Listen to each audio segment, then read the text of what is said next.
예수님 태어나신 성탄절이 얼마 남지 않았습니다. 성탄을 앞둔 4주간의 기간을 가리켜서 기다릴 대자에 임할 임자를 써서 대림절이라고 부르기도 하고 내려올 강자를 써서 대강절이라고도 부릅니다. 멀리 계신 분은 잘 보이지 않겠습니다만 이 앞에 지금 대림절 초가 타고 있습니다. 5개의 초가 있습니다. 그런데 하얀색 그 초는 아직 불이 붙어 있지 않습니다. 4개의 초에만 불이 붙어 있습니다. 예수 그리스도를 상징하신 그 하얀색 초는 이제 성탄절 아침 불을 밝히게 될 겁니다. 그래서 대림절 첫 주에는 가장 짙은 색, 보라색 초에 불을 붙이게 됩니다. 자세히 보시면 이 초의 색깔이 다 다르습니다. 그래서 첫째 주에는 가장 짙은 보라색에, 그리고 두 번째 주에는 이제 그 다음 진한 보라색 초에 불을 붙여서, 오늘은 대림절 4번째 주기 때문에 4개의 초에 불이 붙어 있습니다. 회개에 합당한 열매를 맺으라 하신 본문 말씀처럼 점점 옅어지는 초의 색깔을 보면서 주님이 오실 날을 기다리면서 준비하는 그런 마음가짐을 우리가 품게 되는 것입니다. 이렇듯 모든 일에는 준비가 필요합니다. 지난달에 저는 아주 유용한 정보를 하나 얻을 수 있었습니다. 미국에서 가장 오래된 신학교 중에 하나인 피츠버그 신학교의 총장 되시는 윌리엄 칼 총장님이 한국에 오셨다가 이제 미국으로 돌아가시는 그 바로 전날 제가 저녁 식사를 함께 하게 되었습니다. 세계를 다니면서 아주 왕성하게 활동하시는 분이신데 식사를 하면서 가만 보니까 아주 식단을 엄격하게 이렇게 조정을 하시더라고요. 그분이 하시는 말씀이 본인의 이 식단이 미국 대통령의 식단과 똑같다는 겁니다. 그리고 빈라덴을 잡으러 간 네이비실도 이런 다이어트 프로그램을 쓴다는 겁니다. 그도 그럴 것이 외국 정상을 만난 미국 대통령이 회담하다가 졸면 안 될 거 아닙니까? 빈라덴 잡으러 갔다가 지금 총 쏘려고 그러다가 꾸벅꾸벅 졸면 안 되잖아요. 그래서 비행기 타기 전에 3일 동안을 식단을 정확하게 지키는데 간단합니다. 첫 번째 이틀은 단백질만 식사한다는 거죠. 그래서 아침에도 스테이크, 저녁에도 스테이크. 그리고 이제 비행기를 타는 전날, 3번째 날은 이제 탄수화물, 국물 없는 밥, 국물 없는 국수. 그렇게 먹고 이제 비행기를 타면 어디에 떨어지든지 건강한 몸으로 아주 활동력 있게 활동할 수 있다 하는 그런 이야기입니다. 아니 비행기를 타더라도 이렇게 준비가 필요한데 하물며 성탄이겠습니까? 오늘 본문의 세례 요한이 예수 그리스도의 오심을 준비하고 있습니다. 광야에서 외치는 한 소리가 있었다 했습니다. 이사야 선지자의 말씀처럼 주의 길을 예비하라. 그가 오실 길을 곧게 하라. 헬라어로 말씀드리면 그 길이라고 하는 말은 원래 흔히 쓰는 헬라어 단어가 하나 있습니다. 호도스라는 단어입니다. 근데 오늘 4절에 나오는 이 오실 길, 여기에 번역되어 있는 단어는 다른 단어입니다. 우리말 성경에도 예전 성경 번역을 보시면 첩경을 평탄케 하라 했습니다. 예전에 나오는 그 첩경이라는 말, 오늘 우리가 읽은 본문에 나오는 오실 길이라고 하는 이 길은 호도스라는 단어가 아니라 트리보스입니다. 호도스와 트리보스는 큰 차이가 있습니다. 오솔길도 길입니다. 골목길도 길입니다. 좁은 길도 길입니다. 그러나 이 트리보스라고 하는 길은 큰 길입니다. 전차가 달리고 수만 명의 군인들이 걸어 다닐 수 있고 말을 타고 달릴 수 있는 큰 길, 왕의 대로를 준비하라 하는 말입니다. 그래서 어느 영어 성경에 보시면 하이웨이라고 번역되어 있기도 합니다. 왕이 오실 길, 고속도로를 뚫으라는 겁니다. 하이웨이, 큰 길을 준비하라 하는 것입니다. 우리는 송도에 살고 있기 때문에 이런 이야기를 우리는 경험적으로 알고 있습니다. 집을 짓기 전부터 길을 훤히 닦아야 됩니다. 고든 길. 다시 생각하면 이렇습니다. 우리 송도는 길 닦기가 쉽습니다. 왜요? 집이 없으니까. 길부터 닦으면 됩니다. 그런데 여기도 보니까 부산 출신 분 계시는데 부산에 한번 가보세요. 길이 엉망입니다. 꼬불꼬불꼬불합니다. 왜 그렇겠습니까? 전쟁의 폐해가 없었거든요. 우리나라도 가서 보시면 저 대전까지만 하더라도 폭격받았던데, 그런 데는 다시 이제 길을 닦을 때 길이 곧게 납니다. 그런데 부산은 전쟁 때 폭격을 받지 않았거든요. 피해가 없었거든요. 그래서 이게 길이 아주 삐뚤삐뚤 아주 어려워졌습니다.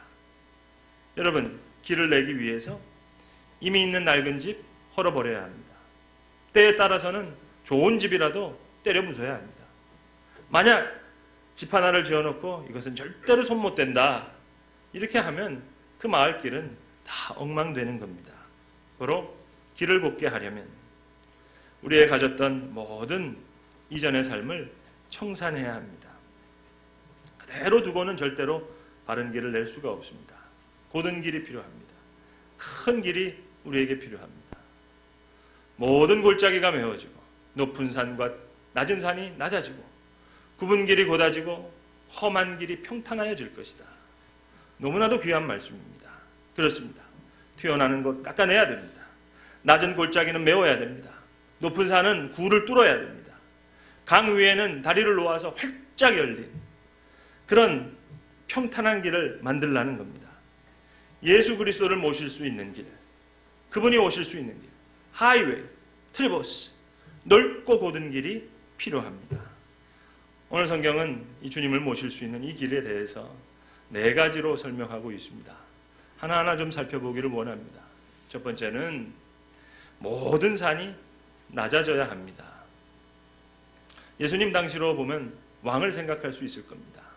오늘 본문에 보시는 대로 분봉왕이라는 말이 나오는데 유대는 로마의 점령하에 있었습니다. 그래서 로마가 이 점령지를 분산시키기 위해서 유다 나라를 여러 나라로 나누어서 거기에 각각의 분봉왕을 세웠습니다. 그러니까 민족을 4분 5열시킨 겁니다. 그러니까 왕이라고 하더라도 명색만 왕일 뿐 사실은 허수아비 왕입니다. 분봉왕뿐만 아니라 전체를 다스렸던 헤롯 대왕이라고 해봐야 그래봐야 허수아비 왕입니다. 명색만 왕이지 뒤에서는 로마 총독이 다 컨트롤을 합니다. 그런데 여러분, 이 헤롯 대왕 허수아비 같은 왕입니다. 그러면서도 주님이 오신다고 하니까 주님을 영접하기는커녕 왕권을 내놓기가 어려우니까 그거 내놓지 않으려고 아기 예수님을 죽이려고 했습니다. 이 편편치 않은 왕권일랑 훌렁 벗어버리면 좋으련만 그냥 그 왕권을 지키려고 하는 동안에 예수님을 받아들이지 못하는 그런 사람이 됐습니다. 교만과 자랑, 명예니 허세니 하는 것 지나치게 신경 쓰는 사람들을 주변에서 봅니다. 뼈대 있는 집안, 아니 뼈대 없어진 지가 언젠데요. 다 잊어버리세요. 나를 높이고 가문을 높이고 전통을 높이고 쓸데없는 얘기입니다. 높은 마음이 낮아지지 않으면 주님을 영접할 수가 없습니다. 큰 산만이 아니에요. 오늘 보시면 모든 산과 낮은 산이라 그랬어요. 낮은 산도 다 걸어버려야 됩니다. 예수 믿으면서까지, 아니 예배당에 와서도 작은 산 하나 걸어보지 못해서 참 믿음에 살지 못하는 분들 있습니다. 걸어서 깨끗하게 낮추어야 되겠습니다. 아니 높이고 높여다가 장례식 때 돼서 그저 무거운 관 하나라도 좋은 관 준비하겠다. 그렇다고 해서 뭐가 달라지겠습니까? 저는 장례식을 비교적 많이 집례해 봤습니다. 그때 보면 여러 가지 장면들을 보게 됩니다. 어떨 때는 보통 관이 하도 무거워서 보통 한 6분이면 이게 운구를 할 수 있는데 8분이 이렇게 들어도 이걸 들을 수 없을 만큼 그런 관을 볼 때가 있어요. 정말 미련하고 참 부질없다고 생각합니다. 아니 시체가 무슨 특별한 시체가 있겠습니까? 높은 산 다 낮아져야 됩니다. 그래야 길이 열립니다. 제가 북경에 갔을 때 북경 13능이라고 해서 그 유적지에 한번 가봤더니 정말 대단하긴 대단하더만요. 우리의 왕릉과는 차원이 다르더라고요. 아주 그냥 좌우지간 깊이 지하에 이렇게 파가지고 깊이 왕릉을 만들어 놨는데 전 여름에 갔는데 시원하긴 시원합니다. 하지만 시원한다고 해서 시체가 썩지 않는 것도 아니지 않습니까? 관이 다 크기가 달라요. 왕의 관 제일 크고 왕후의 관은 그 다음이고 쭉 크기별로 해놨는데 이것도 다 쓸데없는 일 아니겠어요? 큰 산 무너졌는데 작은 산도 무너져야지. 여러분 어차피 썩을 육체입니다. 고로 내가 얼마나 겸손한가. 그것만 생각할 거예요. 그저 언더백이 몇 개 남아가지고 그것 때문에 스스로 괴로워합니다. 만약 여러분 마음에 고민이 있다면 그건 아직 산이 무너지지 않아서 그렇습니다. 모든 산과 작은 산이 낮아지고 모든 육체가 하나님의 구원을 보리라. 두 번째는 모든 골짜기가 메워져야 됩니다. 높은 산이 헤롯 왕과 같은 사람들이었다면 골짜기 이건 일반 사람들이었을 겁니다. 왕이 이 모양인데 백성들의 마음은 오죽했겠습니까? 얼마나 골이 깊었겠습니까? 오늘 말씀은 이 골짜기를 메우라는 겁니다. 왜 우리가 골이 깊다는 얘기가 있잖아요. 불신의 골도 있고 피해의식의 골도 있고 이 골이 너무너무 깊어서 아예 골짜기가 되었어요. 상처 입은 심령, 배신당한 슬픔, 실패의 쓰라린 경험으로 인해서 깊은 상처가 있고 시리에서 헤어나오지를 못하고 있습니다. 골이 너무 깊어요. 어려서 받은 상처가 너무 많아서 지금 좋은 마음을 가지기가 어렵습니다. 이 골이 메꿔져야 합니다. 이 골이 메꿔지지 않으면 그리스도를 모실 수가 없습니다. 우리가 잘 아는 베데스다 연못에 있었던 38년 된 병자. 예수님이 이 병자를 만나시면서 물으시잖아요. 내가 낫고자 하느냐? 여러분 한번 생각해 보세요. 내가 낫고자 하느냐? 음성 들을 때 간단하게 네, 낫고 싶습니다. 한마디 하면 되잖아요. 근데 이 사람 골이 깊습니다. 물이 동할 때 나를 거기에 넣어줄 사람이 없어서 내가 지금 이 모양 이 꼴로 살아가고 있습니다. 골이 깊어요. 여러분 지난 이야기 자꾸 들추면 주님 영접할 수 없습니다. 참 평안이 없습니다. 실패의 경험, 아픈 상처로 절망과 시대에 빠지고 낙심해서는 안 될 것입니다. 새로운 소망으로 주님을 기다려야 됩니다. 모든 골짜기가 메워지고 모든 육체가 하나님의 구원을 보리라. 그리고 세 번째는 굳은 것을 곧게 하라 말씀합니다. 예수님 당시에 바리새인들, 서기관, 대제사장 한번 생각해 보세요. 오늘 본문에도 안나스와 가야바가 대제사장으로 있을 때 그렇게 이야기가 나옵니다. 물론 그저 슬쩍 스쳐갈 수 있는 그런 이야기겠습니다만 여기 아주 깊은 뜻이 있습니다. 예수님 당시의 신앙생활이 이렇게 어지러웠다는 겁니다. 원래 대제사장은 종신직입니다. 근데 로마가 이렇게 볼 때 여기에 권력이 집중되다 보니까 이제 돌아가면서 임명을 시키는 겁니다. 원래 안나스는 오랫동안 대제사장을 한 사람입니다. 실세입니다. 그런데 로마가 가야바 그의 사위를 대제사장으로 임명했습니다. 원래는 대제사장이 두 명이 있을 수가 없어요.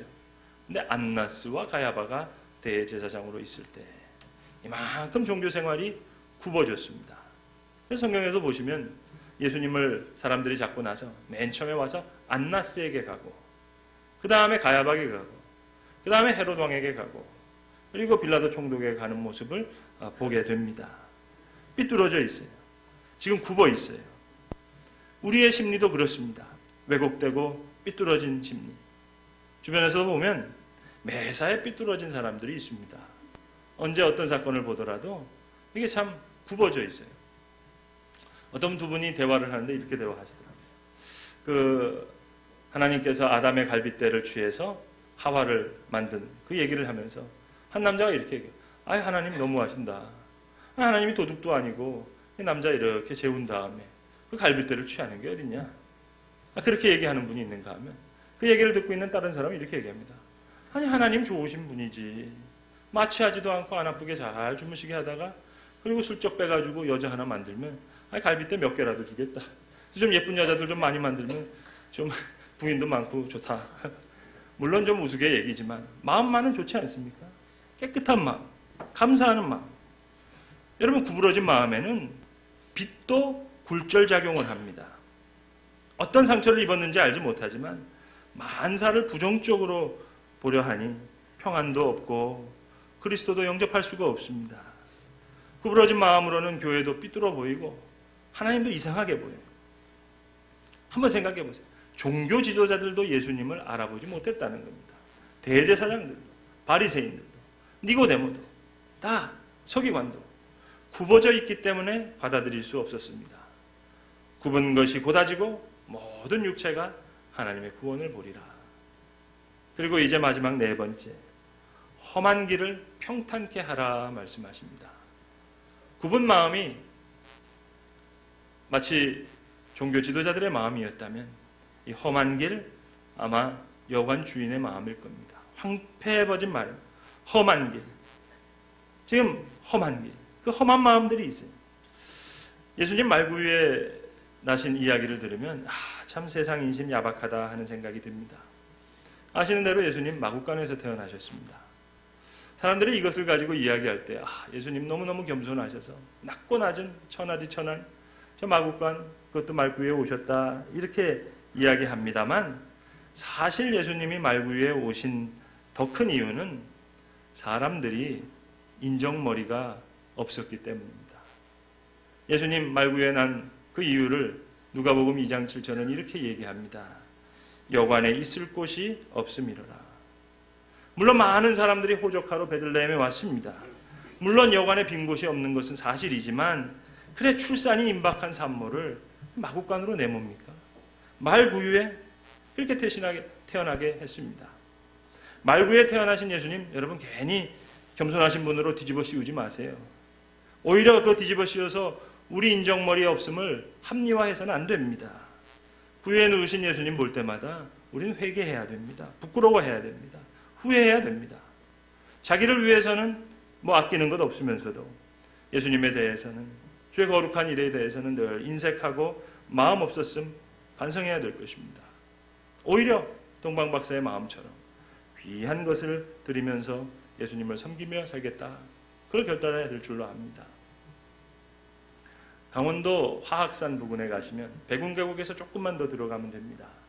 교회 이름이 시골교회라는 한 시골교회가 있습니다.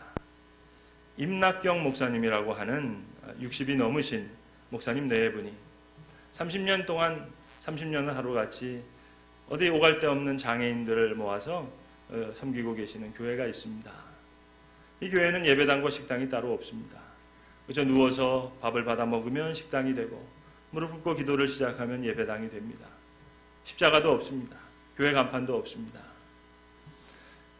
한 살배기 장애인 어린아이도 있고 90살 잡수신 할아버지 장애인도 있습니다. 병신은 많지만 병자가 없는 집. 이게 이 교회의 표어입니다. 얼마 전에 몇 해 전에 성탄절 어간에 이 시골교회에 대해서 어느 한 방송국에서 특별 방송으로 그 방송을 한 적이 있습니다. 이 방송을 마치는 마지막 시간에 사회자가 이 시골교회 임낙경 목사님께 이제 성탄이 다가왔으니 목사님 성탄절 메시지를 좀 전해주시면 좋겠습니다. 부탁했습니다. 그때 이 목사님께서 거룩한 밤, 고요한 밤, 거룩한 밤, 어둠에 묻힌 밤 이 찬송가 가사에 빗대어서 이런 성탄 메시지를 하셨습니다. 고요한 밤이라지만 시끄러운 밤입니다. 거룩한 밤이라지만 음란한 밤인지 모르겠습니다. 호텔로부터 여인숙까지 다 예약 끝이랍니다. 어둠에 묻힌 밤이라고 하지만 1년 중 전기세가 가장 많이 나는 밤입니다. 크리스마스 트리라고 하는데 트리는 나무이지 전기불이 아닌데 이건 크리스마스 트리가 아니라 크리스마스 라이트입니다. 시끄러운 밤, 음란한 밤, 전기불 밝은 밤 이렇게 가사를 바꿔야 될 것 같습니다. 탄일종이 은은하게 들릴 때는 깊고 깊은 산속 저 오막살이에도 떡이나 쌀이나 빵이나 다들 가지고 왔었는데 탄일종이 멀리 멀리 들릴 때는 저 바닷가에 사는 어부들에게까지도 먹는 것, 입는 것 다 가지고 찾아왔었는데 그러나 탄일종이 아닌 저 징글벨 소리가 징그럽게 들립니다. 스키장에서 스키 타며 듣는 종소리는 상쾌도 하고 장단을 맞추니 흥겹기도 하겠지만 제 귀에는 징그럽게 들려 징글벨입니다. 그리고 이어지는 목사님의 부탁은 이러했습니다. 많은 데서 오셔서 교회에서도 오셔서 봉사다 구제다 하셔서 부산을 떨고 가시는데 찾아온 사람마다 우리를 왜 이렇게 슬프게 하고 떠나는지 모르겠다는 거예요. 노인들 붙잡고 자녀가 있느냐 없느냐 아니 있으면 찾아오지 않아서 마음 아프고 없으면 없는 대로 아픈데 왜 그런 얘기를 하는지 모르겠다는 거예요. 그저 과거를 묻지 말고 자기 과거를 이야기하고 가라고. 남편에게 매맞았다면 남편에게 매맞았던 이야기 그거 좋다고. 노망난 어머니가 있으면 그 노망난 어머니 병원에 맡기고 갔다는 얘기 없으면 제발 지어서라도 그렇게 이야기하고 자기 아픔 과거를 얘기하면서 제 사정이 이렇습니다. 그렇게 밝히고 떠나면 정말로 고맙고 감사하겠습니다 하는 그런 인상 깊었던 성탄 메시지가 기억납니다. 성도 여러분, 가난한 마음이 되어야 주의 오실 길을 준비할 수 있습니다. 에밀의 저자인 장자크 루소가 이런 말을 했습니다. 가난한 집 아이들과 부잣집 아이들 중에 누구를 가르치겠냐고 내게 묻는다면 나는 조금도 망설임 없이 부잣집 아이들을 가르치겠다고 말할 것이다. 가난한 집 아이들은 이미 가난이 가르쳐준 것이 너무 많기 때문입니다. 가난한 마음 속에 진실이 있습니다. 사과 하나를 쪼개서 형과 누나와 나누어 먹으면서 나눔을 배울 수 있고, 어린 자식 먹이려고 당신 입에 사과 한 쪽 들이지 못하는 어머니를 바라보면서 어머니의 사랑과 삶의 엄숙함을 배울 수 있습니다. 가난한 마음이 겸손을 배웁니다. 가난한 마음이 감사를 배웁니다. 사랑하는 성도 여러분, 오늘 우리의 마음가짐이 어떠합니까? 부디 고를 메우십시다. 산을 깎아서 낮추어야 하겠습니다. 굽은 것은 바로잡아야 되겠고 험한 것은 씻어버립시다. 주의 길을 예비하십시다. 그의 오실 길을 곧게 하십시다. 그리할 때 성탄이 성탄될 것입니다. 김남조 시인의 올해 성탄이라는 제목의 시를 소개하고자 합니다. 더 정직해야지. 지치고 어둑한 내 영혼을 데리고 먼 길을 떠날 줄도 알아야 한다. 내일의 광기, 또 오욕, 모든 나쁜 순환을 토열인 양 뱉고 차라리 청신한 바람으로 한 가슴을 채워야 한다. 크리스마스는 종이등을 들고 성당에도 가지만 자욱한 안개를 헤쳐 서먹해진 제 영혼을 살피는 날이다. 유서를 쓰듯 유서에 서명을 하듯 다시 그 나머지 한 줄의 시를 마지막인 양 끄적이는 어리석고 뜨거운 나여. 슬픔조차 신선하지가 못해 한결 슬픔을 돋우고 크리스마스는 마음 놓고 크게 우는 날이다. 석양의 하늘에 커다랗게 성호를 긋고 구원에서 가장 먼 사람이 주여 하고 부르며 뿌리채 말라버린 겨울 갈대밭을 달려가는 날이다. 성탄을 예비하는 지혜로운 마음이 바로 여기 있습니다. 기도하겠습니다. 아버지 하나님, 성탄을 앞에 두고 예배드릴 수 있게 하심을 감사합니다. 해마다 맞는 성탄이지만 얼마만큼의 준비가 있었는지, 얼만큼 주의 길을 예비하고 주를 맞이하려 했는지 다시 생각해 하심을 진심으로 감사합니다. 원컨대 모든 산과 작은 산이 낮아지며 모든 골짜기가 메워지며 굽은 것이 곧아지며 험한 길이 평탄해지는 그 역사가 머리 숙인 한 사람 한 사람의 삶 속에 이어지게 하여 주시옵소서. 주의 길을 준비하고 주님 오실 것을 예비하는 거룩한 변화의 역사가 있게 하여 주시옵소서. 예수 그리스도의 이름으로 기도드립니다. 아멘.